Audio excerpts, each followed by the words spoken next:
시사플러스가 선정한 2019 대전, 세종, 충남의 주요 현안을 살펴보고 각계 전문가의 목소리를 통해 현안을 풀어나가기 위한 과제는 무엇인지 함께 고민해 보도록 하겠습니다. 먼저 대전광역시의 현안부터 살펴보시죠. 대전 방문의 해를 선포합니다.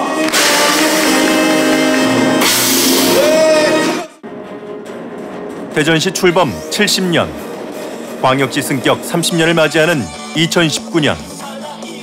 지난달 서울 광화문 광장에서는 2019 대전 방문의 해 선포식이 열렸다. 송중기나 권상우, 대전에 잘생긴 사람도 많고요. 대전에 음악인도 많고요. 개그맨도 많고요. 왜냐? 대전이 과학의 도시이자 문화의 도시이기 때문입니다. 2019년에 놀러 오잖아. 대전을 전국에 널리 알림으로써 많은 분들이 대전을 찾을 뿐만 아니라 대전 내 브랜드 가치가 상승할 수 있도록 적극 준비해 나가겠습니다. 대전시는 중앙시장을 비롯한 200여 개의 야시장과 K-팝 콘서트 등을 통해 500만 관광객을 유치할 계획이라고 밝혔다. 대전은 크고 작은 아름다운 풍광과 흔치 않은 집적된 관광 자원을 가지고 있습니다. 대청호라든지 뿌리공원이라든지 과학특구라든지 이런 과거와 근대와 미래 자원을 모두 가지고 있는 특색 있는 도시입니다. 그래서 잠재된 자원들을 발굴해서 보다 잘 프로그래밍하고 포장해서 전국의 우리 국민들한테 알려서 참신한 우리 대전의 모습을 보여드릴 계획입니다. 하지만 기대에 못지않게 우려도 큰 상황. 대전은 전국 17개 시도 가운데 관광 예산 규모가 하위권에 머물고 정부가 평가한 지역관광 발전 지수에서도 광역도시 중에서 최하위인 6등급으로 판정받는 등 관광 인프라가 크게 부족하기 때문이다. 지역의 관광 전문가들은 무엇보다 대전을 대표하는 콘텐츠 개발을 강조한다. 대전 방문의 해에는 뭔가 알맹이가 좀 있어야 될 필요성이 있어요. 즉 콘텐츠가 상당히 부족하다는 얘기겠죠. 그래서 그 대전의 경우는 이제 과학의 도시를 표방하고 있고 뿐만 아니라 대전은 이제 교통의 도시이기도 합니다. 대전시가 그 선포식 때 야심차게 내놓은 프로그램들이 과연 대전을 표방하고 있는 그런 과학과 교통의 콘텐츠와 얼만큼 연계가 되어 있느냐. 2019 대전 방문의 해를 맞아 기존에 운영하던 과학 프로그램과 더불어 다양한 체험 프로그램을 준비하고 있는 대전시. 대전엔 과학특구라는 아주 좋은 자원이 있습니다. 그래서 기존에도 대덕특구 탐방이라든지 주니어 닥터라든지 이런 프로그램을 운영하고 있습니다. 이와 덧붙여서 금년도는 방문회를 맞이해서 초등, 중등학생과 학부모가 함께하는 체험 프로그램이거든요. 이런 프로그램 운영해서 우리 애틀이라든지 항우연 이런 데를 참가해서 체험할 수 있는 좋은 기회를 제공하고요. 우성정보대 호텔관광과 김수경 교수는 대전의 과학관광자원과 교통관광자원의 접목을 제안한다. 저는 대전이 가지고 있는 교통자원, 즉 기차 안에다가 과학 프로그램을 좀 넣어줬으면 좋겠어요. 기차를 타고 대전에 왔을 때 대전에 과학관광지가 있다. 즉 대덕 연구단지라든가 또는 그런 중앙과학관이라든가 이런 훌륭한 과학 프로그램들이 대전에 있다라고 하는 것을 알려줘야 돼요. 그래서 저는 그런 차원에서 과학계 프로그램들을 기차 안에다 한번 넣어보자. 예를 들면 뭐 우리 충북 영동의 그 와인 축제 기간에 수도권에서 영동까지 와인 열차가 가지 않습니까? 그 와인 열차 안에 와인을 갖다 마시고 와인에 대한 어떤 교육을 받고 하는 그런 프로그램들이 있는 것처럼. 또한 대전의 여행 상품들이 당일로 끝나버리는 것도 보완이 필요하다는 지적. 대전시 역시 체류형 관광 개발의 필요성을 인지하고 있다. 대전이 지리적인 강점이라면은 접근성이 좋다는 강점이 있습니다. 그런데 역으로 생각하면은 지리적으로 접근이 좋기 때문에 바로 빠져나간다는, 그래서 체류형 관광이 어렵다는 그런 한계와 단점이 있습니다. 그래서 그 일환으로 저희가 준비한 것이 텐텐 프로젝트 같은 그런 프로그램입니다. 그래서 한 축제를 와서 시민들이, 방문객들이 10시간 이상 지역에서 머물다 보면 체류가 되고 소비가 발생되고 우리 지역에 오셔서 1박 2일, 2박 3일 동안 체류할 수 있는 그런 관광 프로그램을 저희가 상품을 처음으로 만들어서 운영할 계획입니다. 한편 2019 대전 방문회를 위한 대부분의 계획이 기존에 이미 추진했던 내용인데다 K-팝 공연 등 막대한 예산을 들이고도 일회성 행사에 그치는 게 많다는 지적도 나오고 있다. 물론 대전 관광의 현실은 비약한 게 사실입니다. 그러나 하루아침에 다 이룰 수는 없습니다. 금년도 추진하는 대전 방문회를 통해서 우리 대전이 한 차원 더 도약하고 성장하는 그런 기회가 될 수만 있다면 시민들께서 다 함께 합심해서 동참하고 노력해 주신다면 우리 대전이 더 활기차고 훨씬 더 매력 있는 도시가 되지 않을까 싶고요. 이를 통해서 저희가 지역 경제도 활성화시키고 고용도 창출하는 좋은 기회가 될 수 있다고 저는 확신하고 있습니다. 전문가들은 단기적 성과에 연연하기보다 대전의 특성을 살린 중장기적 관광 콘텐츠를 개발하는 계기로 삼아야 한다고 조언한다. 대전시다워야 된다라는 겁니다. 대전스러워야 된다는 거예요. 너무 막 베껴서 그 어떤 프로그램들을 갖다 만들어내는 것은 저는 좀 긍정적으로 평가하고 싶지는 않습니다. 대전의 자원, 과학, 교통, 그다음에 뭐 온천 자원 또는 문화 자원 이런 것들과 연계된 그러한 프로그램들을 대전시가 좀 내놔서 정말 어린 층에서부터 노년층까지 모든 남녀노소 즐길 수 있는 그런 프로그램들이 하나하나 좀 만들어지길 좀 기대해 봅니다. 대전시 대중교통 체계 구축의 핵심으로 불리는 도시철도 2호선 트램. 트램이 대중교통으로서 버스나 지하철보다 나은 장점은 무엇이냐 하면은 일단 이용하기가 편리합니다. 그 노면에서 승하차를 하기 때문에 어린이라든가 유모차뿐만 아니라 노약자분께서도 아주 편하게 이용할 수 있습니다. 철도가 가지고 있는 안락성이라든가 정치성, 쾌적함 이런 것들은 다 갖추고 있고요. 또 버스가 가지고 있는 장점, 예를 들면 짧은 버스 정류장 간격을 가져서 접근의 편리성을 준다든가 혹은 노선을 좀 쉽게 바꿀 수 있다든가 하는 융통성을 또 가지고 있습니다. 트램 노선은 대전을 크게 한 바퀴 도는 순환선으로 1구간과 2구간으로 나뉜다. 1구간은 서대전역에서 유성, 가수원역까지 32.4km, 2구간은 가수원 내거리에서 서대전역까지 5km로 총 37.4km에 달한다. 지역 최대 수건 사업으로 꼽히는 트램 건설. 하지만 최근 대전시의 행보에 지역사회가 술렁이고 있는데 지난달 한국철도기술연구원이 진행하는 무가선 저상 트램 실증 노선 공모 사업에 대전시가 참여하지 않았기 때문이다. 실종 노선 그 공모단 내용을 보면 전체 연장이 1km 이상이면서 교차로가 2개소 이상, 그다음에 정류장이 3개소 이상을 포함해야 되고 전체 사업비 중에서 국비 지원이 110억이 있습니다. 나머지 345억을 시비로 부담을 해야 되는데 이 사업비는 우리가 2호선 본선에다가 포함시켜 사업을 하게 되면 163억 정도 사업이 저렴하게 됩니다. 그래서 이제 실증 노선에 참여를 안 하게 된 거고요. 더불어 실증 노선에 차량기지 철거에도 40억 원이 들어 공모사업에 실익이 없다고 분석했다는 것. 하지만 시민단체는 대전시와는 다른 입장을 표명했다. 국토부의 이 저상 트램 실증 노선 같은 경우에는 이 단순히 트램을 깔고 운영이 아니에요. 그 교통사고 예방을 할 수 있는 방법, 그리고 사고 났을 때 복구하는 방법, 법률 체계라든지, 그리고 이 저상 트램을 어떻게 운영할 수 있을지에 대한 모델안과 같은, 심지어는 무임승차까지도 그 연구하게끔 되어 있습니다. 그러니까 트램을 직접적으로 운영했을 때 발생되는 문제에 대해서 전반적으로 확인할 수 있고 해결 방안을 찾을 수 있는 거였는데, 그 대전시는 공모사업을 통해서 전혀 신청을 안 한 거죠. 좋은 기회를 놓쳤다고 볼 수 있고요.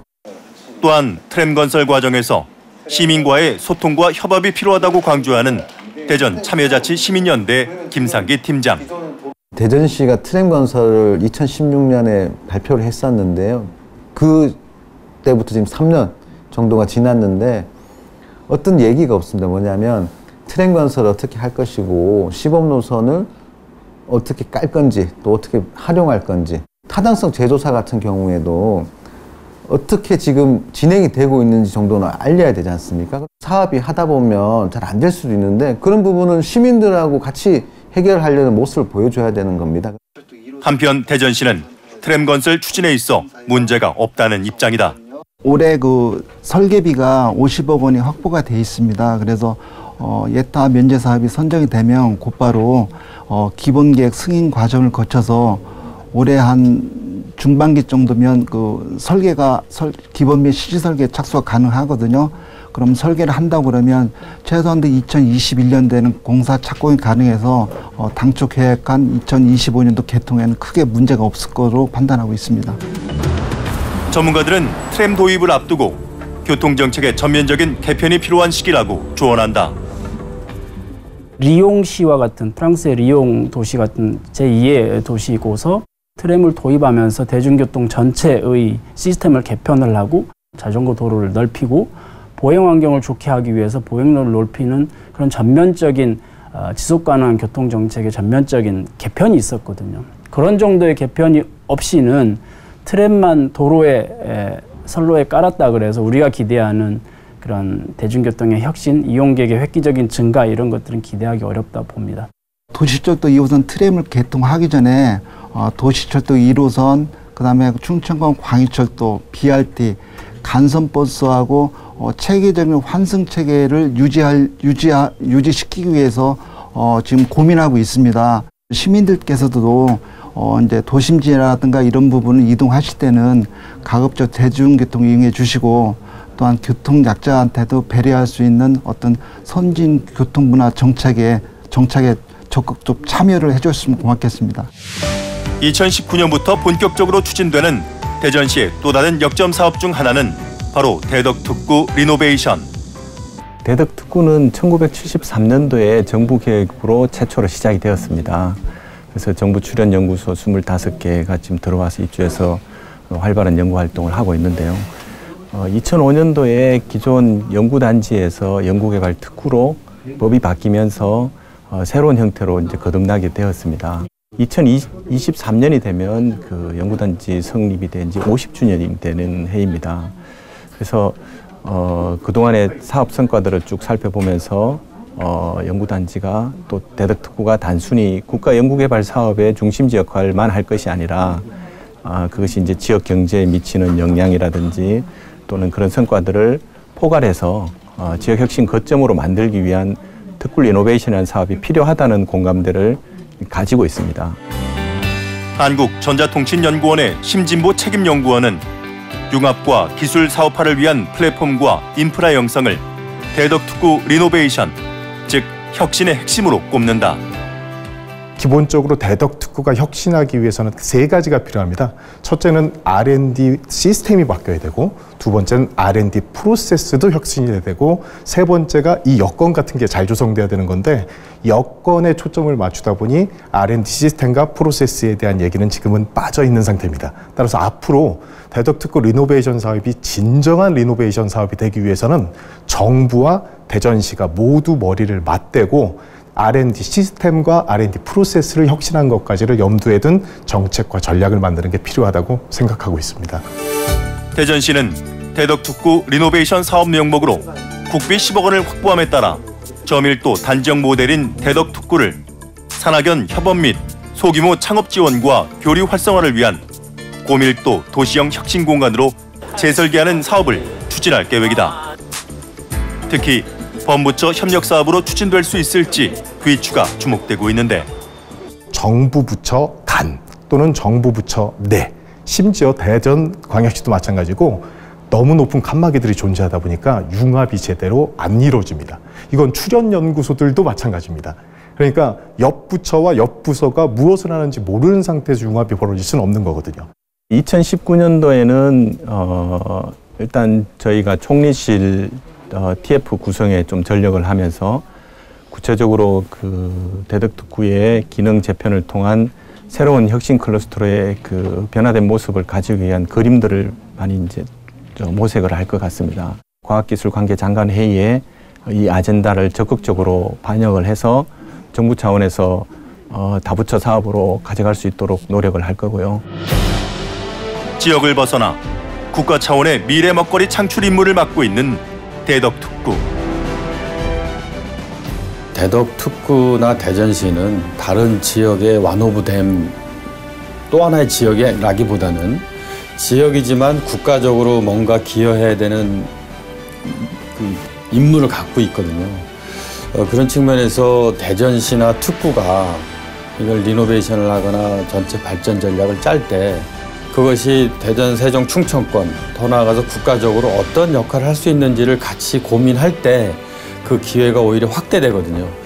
그런 측면에서 세종과 충청과의 보다 큰 협력이 필요한 시점이고 시간을 정해지고 하는 공론화 위원회 방식을 떠나서 좀 긴 시간을 가지고 보다 많은 혁신 주체들이 시민과 함께 참여해서 새롭게 구성해내는 특구의 리노베이션과 대전시 전체가 4,500 특별시로 발전하는 데 있어서 좀 더 많은 현장의 연구자와 시민들이 참여할 수 있게 되기를 바라고 있습니다.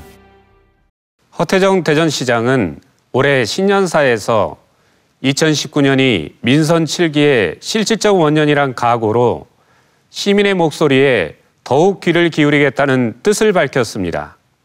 또한 대덕특구 리노베이션을 통해 대덕특구를 국부 창출의 전초기지로 탈바꿈시키고 2019 대전 방문의 해를 맞아 대전의 브랜드 가치를 높이기 위해 총력을 기울이겠다고 밝혔는데요.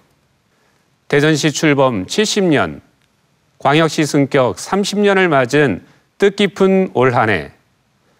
크고 작은 현안들이 차질 없이 추진돼서 대전 시민의 삶이 더욱 향상되길 기대해 봅니다. 지난해 말 정부 예산안 확정에 따라 세종시에는 좋은 소식이 전해졌죠. 바로 국회 세종의사당 설계비가 정부 예산에 반영된 건데요.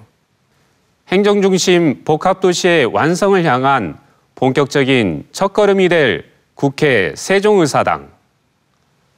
건립을 위한 추진 상황을 살펴봤습니다.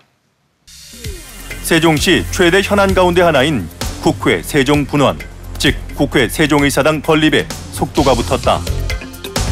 최근 국회 사무처가 조달청에 계약을 요청한 국회 분원 설치를 위한 연구 용역 제안서. 업무 효율성 제고란 단서가 붙긴 했지만 국회 내 기관별로 업무를 따져 행정부처가 모인 세종시로 옮길 부서를 추리고 유럽의회 등 해외 사례를 조사해 명칭과 규모, 비용까지 제안하라고 적혀 있다. 이미 알려진 총리공관 맞은편 등 후보지 3곳 가운데 가장 적합한 위치도 결과에 포함될 것으로 알려졌다. 특히 2019 정부 예산안에 국회 세종의사당 설계비 일부가 반영되면서 추진 속도가 더 빨라지게 됐다. 설계비 예산 10억 원이 반영됨으로써 이제 행정수도 세종은 더 이상 거스를 수 없는 역사적인 대세가 됐습니다.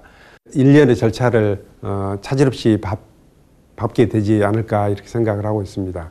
국회 세종의사당이라는 그 표현이 공식적으로 사용됐다는데 저희는 첫 번째 의미를 사실은 두고 있습니다.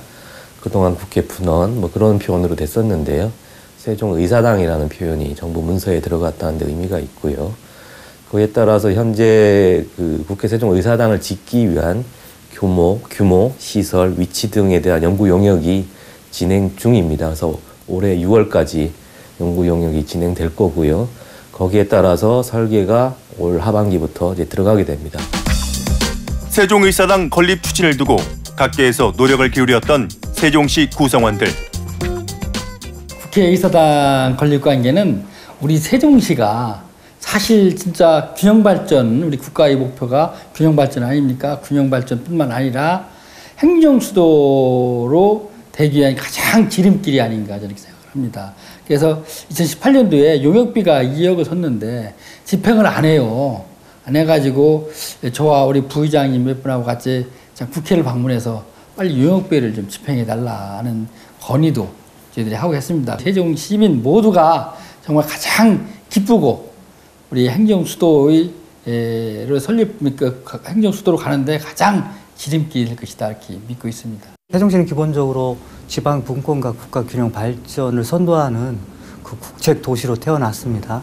그러니까 현재는 그 정부 부처 중앙행정기관의 4분의 3 이상이 그 세종시로 내려와 있을 만큼 행정중심 복합도시로 안착하고 있는데 국회가 서울에 있기 때문에 15,000명 이상의 세종청사 공무원들이 300명 국회의원을 위해서 서울로 출장을 가는 그 비효율적인, 비합리적인 모습들이 계속 나타나고 있었다는 것이고요.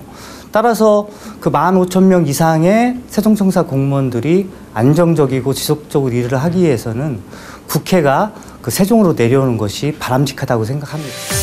특히 올해엔 중앙행정기관의 추가 이전 부처 대상인 행정안전부와 과학기술정보통신부가 세종시 이전을 본격화한다. 국가 중추이자 실질적 행정수도로서 세종의 역할이 점차 본궤도에 올라서고 있는 것. 행정수도 완성의 큰 부분이 국회 부분이 있었고요. 또 행정부 차원에서도 논의가 있어야 되는데 일단 내년에 올해죠. 올해 행정안전부하고 과학기술정통부가 2월, 8월에 이전을 하게 됩니다. 그리고 이제 그렇게 되면 18개 중앙행정기관 중에 12개가 이제 세종에 위치를 하게 됩니다. 60% 이상의 중앙행정 기능이 세종에서 이루어지게 되고요. 남아있는 기능인 외교, 국방, 통일 정도가 서울에 이렇게 남아있게 됩니다. 한편 지난달 12일 문재인 대통령이 취임 후 처음으로 세종시에서 국무회의를 주재하면서 대통령이 수시로 머물면서 업무를 볼 공간인 제2집무실의 필요성까지 주목받고 있다. 명실상부한 대한민국 행정중심 복합도시로 성장하고 있는 세종시. 하지만 아직 기본적 인프라 형성은 미흡한 상황. 그러니까 세종시는 이제 기본적으로 그 국책도시로 태어났기 때문에 그 공공정책의 안정적 추진이 선행되어야 된다고 생각합니다. 그러니까 민간 부분 차원에서도 그 활성화나 어떤 자율기능 확충의 노력들이 이제 필요하다는 생각이 드는데요. 민간 부분에서도 이제 중요한 것은 세종시는 대중교통 중심 도시, 친환경 도시, 국제 문화 도시로 계획이 세워졌음에도 불구하고 아직까지 이제 미흡한 것이 사실입니다. 그러하다면 그 대중교통 수단을 강화할 수 있는 좀 그 노력들이 이제 필요할 거고요. 친환경 도시로서의 그 요건을 갖추기 위한 그 컨텐츠를 마련하는 것 또한 필요할 것이고, 또 중요하게는 세종 아트센터 건립 등과 같은 기본 그 인프라가 좀 조속히 구축이 돼서 기본적으로 그 정규 요건 개선이나 그 기본적인 인프라를 향유할 수 있는 그런 여건이 형성돼야 된다고 봅니다. 그동안 세종시는 주변 도시에 인구가 유입되면서 오히려 상생 발전을 저해하는 게 아니냐는 비판을 받기도 했는데요. 국가 균형 발전을 위한 선도 도시로 출범한 만큼 대전과 충청의 상생 발전을 아우르는 지방 분권의 상징 도시로서 역할을 다할 수 있기를 기대해 봅니다. 최근 미세먼지주의보가 연일 이어지면서 미세먼지 문제의 심각성이 최고조에 달하고 있죠. 특히 석탄 화력발전소가 밀집된 충남은 미세먼지의 주 원인으로 꼽히는 대기오염 물질 배출량이 높아 대기환경 개선 정책 마련이 시급한데요.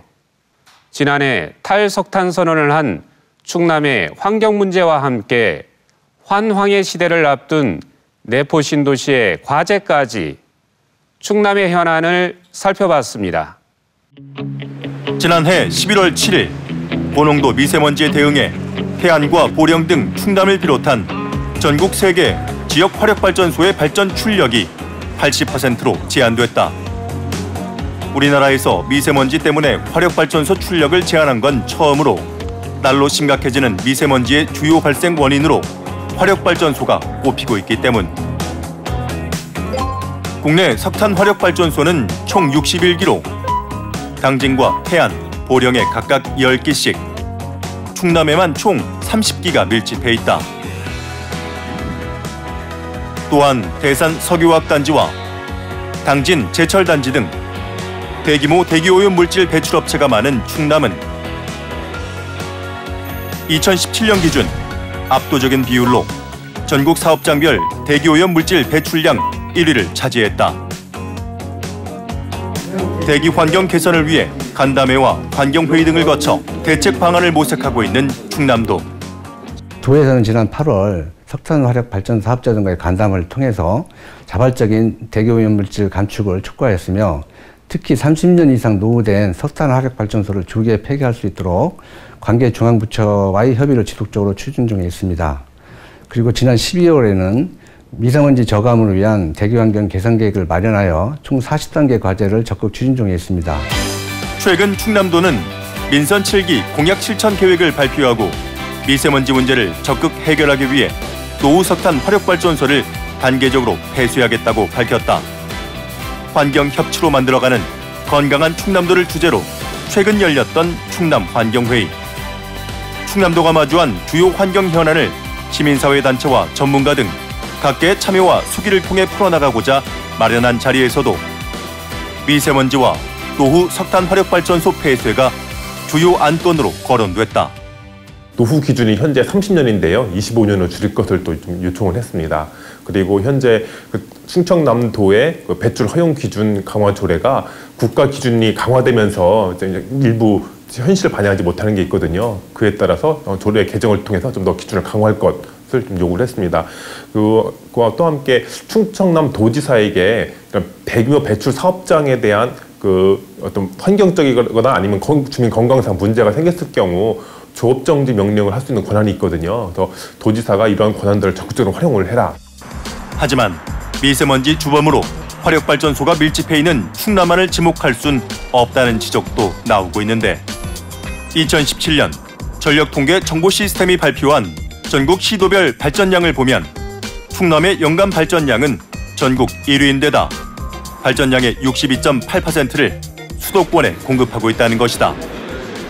2017년 충남 환경회의의 주제가 뭐냐면 환경은 민주주의다. 뭐 이런 주제를 내세운 적이 있었는데요. 그건 뭐냐면 충청남도의 환경 문제는 주로 수도권에 인구가 많이 있는 수도권에 전기를 공급하고 반면에 수도권에 발생한 폐기물은 충청남도에 처리하고 이런 과정에서 충청남도가 많은 고통을 겪고 있는 겁니다. 그래서 사실은 충청남도가 어떤 자기 자치권이 분명히 있고 이런 환경에 대한 어떤 자기 목소리 그리고 자신의 권리, 권한을 정확하게 행사할 수 있다면 우리 지역이 어떻게 보면 억울하게 겪고 있는 여러 가지 이런 환경적인 문제를 헤쳐나갈 수 있겠죠. 앞으로 도민과 전문가가 참여하는 민간 협의체를 구성하여 도민들이 체감할 수 있는 미세먼지 저감 대책을 추진하고 수도권 등 인근 지자체의 협력과 중국 등과의 국제적인 공동 노력도 강화해 나가도록 하겠습니다.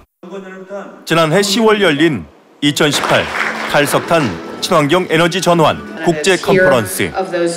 국내외 환경 전문가들이 모여 미래 세대를 위한 변화를 약속하는 자리에서 충청남도는 탈석탄 동맹 가입을 선언했다. 충청남도의 아시아 최초 탈석탄 동맹 가입을 선언합니다. 충청남도가 대한민국과 동아시아의 친환경 에너지 전환과 지속가능 발전을 위해 선도적 역할을 다할 것을 엄숙하게 약속드립니다. 에너지 패러다임 전환으로 화력발전의 중심에서 탈석탄의 선도지로 거듭나려는 충남. 당진 환경운동연합 유종준 사무국장은 석탄 화력발전에서 친환경 재생에너지로의 전환을 모색해야 할 때라고 강조한다. 정부나 자치단체에서는 좀 에너지 전환을 위해서 기존의 석탄 화력 중심에서 앞으로 이제 태양광이나 풍력처럼 재생에너지로 갈 수 있도록 여러 가지 정책적인 어떤 그런 효과를 노린 그런 새로운 정책이나 이런 것들 계속 좀 내놔야 할 것 같고요. 앞으로 에너지 고갈이라든가 이런 에너지 가격 상승을 생각한다면 기존 에너지가 많이 들어가는 그런 산업을 계속 끌고 갈 수는 없어요. 그래서 에너지 절약하는 에너지를 줄이고 에너지를 덜 쓰는 그런 산업 구조라든가 그런 어떤 생산 시스템으로 바꿀 수 있도록 노력을 해야 됩니다. 2012년 12월 충남도청이 이전하면서 명실상부한 수부도시로 첫 발을 내디딘 내포 신도시. 민선 7기 충남도는 2019년을 혁신도시 유치의 원년으로 삼는다는 목표를 세우고 내포 혁신도시 지정 및 공공기관 이전을 강력하게 요청하고 나섰다.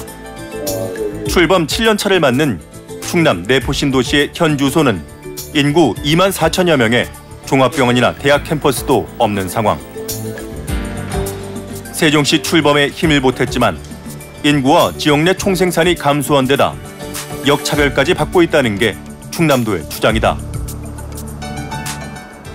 세종시가 특별자치시로 별도로 분리되면서 당시 충남은 9만 6천 명의 인구와 400제곱킬로미터 면적이 줄어들었고 지역 총 생산도 1조 8천억 원이 감소되었습니다. 더구나 정부가 기존에 지정된 혁신도시만을 대상으로 4조 3천억 원이 지원을 하는 혁신도시 시즌2 정책을 발표하면서 충남 도민들은 상대적으로 박탈감이 커지고 상실감이 더욱 깊어졌습니다. 한편 내포 신도시의 미래 비전으로 환황해권 중심지로의 도약을 선포한 충남도. 내륙 지역의 어떤 균형 발전은 혁신도시 지정으로 했다고 한다면 제2단계 균형 발전은 해안 지역의 균형 발전과 미래 먹거리 작업들을 시작을 해야 된다고 생각이 되거든요.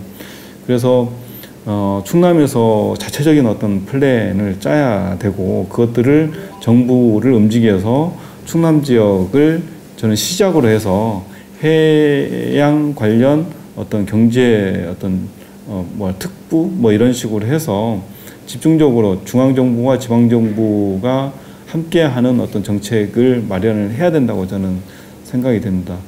일단 내포 신도시 같은 경우에는 지리적으로 이점이 있습니다. 환왕의 핵심 지역인 서해안과의 거리가 아주 인접해 있고요.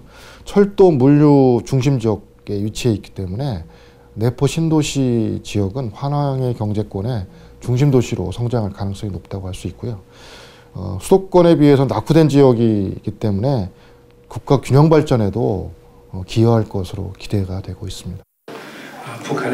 지난해 11월에 열린 환황의 포럼. 한중일 관계자들이 모여 환황의 지역의 시대적 도전과 과제를 점검한 자리에서 양승조 충남지사는 남북관계 개선에 따른 환황의 평화정착 전망을 주제로 한반도 비핵화를 위한 노력과 평화 경제론, 남북 교류협력 추진 전략과 환황의 이니셔티브 시행 전략 등을 소개했다. 환황의 포럼에 참여했던 충남연구원 박경철 책임연구원은 내포 신도시가 환황의 경제권 중심 거점으로 거듭나기 위한 과제로 환황의 포럼 등을 통해 환황의 지역의 중요성을 알리는 것과 함께 환황의 경제권을 잇는 교통인프라 구축의 중요성을 강조한다. 서해안 복선 전철이 2020년 원래 개통 목표였는데 그것들이 좀 연기가 된다고 하는데 2022년에 개통이 된다는데요. 하여튼 그게 굉장히 그 서해안 특히 충남의 어떤 교통 물류를 체계를 바꿀 수 있는 중요한 사업이기 때문에 충남도가 그것들이 더 이상 지연되지 않도록 착실하게 준비를 해야 될 것 같고요. 두 번째는 올해 이제 그 개통 개항 취항을 준비 중인 대산항과 중국의 롱앤항 여객선 취항이 아마 올해 이제 출항을 할 것으로 기대되고 있습니다. 사실 충남도에서는 처음으로 이렇게 취항하는 이제 중국과의 그 여객선인데요. 그게 이제 굉장히 상징하는 게 큽니다. 우리나라 서해안 지역과 중국 바레만 및 황해 연해 지역, 일본 쿠슈 지역까지를 포함하는 환황해권. 환황해권 한중일 3국은 전 세계 인구의 20%, 총 생산의 25%, 교역액의 20%를 차지하고 있다. 국제통상을 연구해온 공주대학교 남수준 교수는 이제 중앙정부 주도의 외교에서 지방정부도 외교 채널을 다양화할 필요가 있다고 지적한다. 또한 최근 남북 경제협력 분위기 조성에 따라 충남이 환황의 경제권 개발에 있어 더욱 중요한 역할을 수행할 수 있다는 것. 충남도 지금 황해남도 얘기도 나오지만 북한과의 교류를 통해서 중국과의 교류도 더 활성화될 수 있고요. 북한을 이용한 북한의 서해안 벨트를 이용한 그러니까 신남방 정책도 있지만 신북방 정책을 활용한 이 활용을 통해서 충남이 이 환황의 경제권을 더욱더 발전시킬 수 있을 것이라고 생각이 되고요. 환황의 경제권, 환황의 벨트나 환황의 권을 개발한다고 그런다면 내포가 핵심이 되지만 내포의 그 주변 도시, 그러니까 특히 서해안 도시가 되겠죠. 서해안 도시의 그 지역과 연계되지 않고는 환황의 경제권 얘기를 할 수가 없습니다. 내포 신도시뿐만 아니라 그 주변에 있는 서해안 지역 도시들과 연계된 발전 방안을 모색해야 될 것 같습니다. 역할 분담이 필요하거든요. 지금 당진이 생각하는 황항에, 서산이 생각하는 황항에는 다 다르거든요, 목표가. 그래서 그런 도와 시군 간의 협력체가 필요한 것 같고요. 중국의 남색 경제 구역 이렇게 정책처럼 우리가 충남이 이런 계획을 가지고 황항해권 경제 중심 도시로 하려고 하기 때문에 정부에서 도와달라, 그런 정책들을 수립해서 역제안하는 방법이 있을 것 같습니다. 그래서 그런 어떤 큰 마스터 플랜과 정부, 그러니까 충남도 차원의 어떤 조직적인 시스템과 충남과 시군 간의 협력 체계, 이것들을 하고 그런 부분들을 도민들한테 좀 더 깊게 알린다면 이런 충남도에서 황항의 중심 도시로 이렇게 다가가는 어떤 걸음이 되지 않을까 생각됩니다. 올 한 해 지역사회가 특히 관심을 가져야 할 현안은 무엇인지 함께 고민해 봤는데요. 대전과 세종, 충남 모두 민선 7기 공약을 본격 추진하는 해가 될 2019년. 시사플러스는 올해도 지역의 현안을 심층 취재하고 사회 환경을 감시하는 동시에 지역민의 목소리에 귀를 기울여 보다 나은 사회를 함께 만들어가기 위해 노력하겠습니다. 시사플러스 오늘은 여기서 마치겠습니다. 함께해 주신 여러분 고맙습니다.